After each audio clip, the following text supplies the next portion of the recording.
Chapter 2. The Otters. The island's northern shore had become something of a robot gravesite. Scattered across the rocks were the broken bodies of 4 dead robots.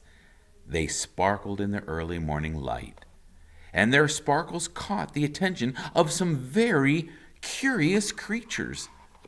A gang of sea otters was romping through the shallows when one of them noticed the sparkling objects. The otters all froze. They raised their noses to the wind, but they smelled only the sea. So they cautiously crept over the rocks to take a closer look. The gang slowly approached a robot torso. The biggest otter stuck out its paw, swatted the heavy thing, and quickly jumped back. But nothing happened. So they wriggled over to a robot hand. Another brave otter stuck out her paw and flipped the hand over. It made a lovely clinking sound on the rocks, and the otters squeaked with delight. They spread out and played with robot arms and legs and feet. More hands were flipped. One of the otters discovered a robot head in a tide pool, and they all dove in and took turns rolling it along the bottom. And then they spotted something else. Overlooking the gravesite was the one surviving crate. Its sides were scraped and dented, and a wide gash ran across its top. The otter scampered up the rocks and climbed into the big box.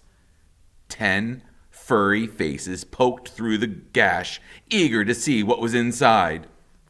But what they saw was another brand new robot. But this robot was different from the others. It was still in one piece, and it was surrounded by spongy packing foam. The otters reached through the gash and tore at the foam. It was so soft and squishy. They squeaked as they snatched all the fluffy stuff. Shreds of it floated away on the sea breeze, and in all the excitement, one of their paws accidentally slapped an important little button on the back of the robot's head. Click! It took a while for the otters to realize that something was happening inside the crate.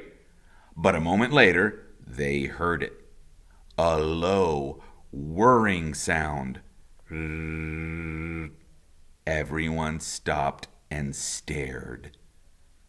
And then the robot opened her eyes.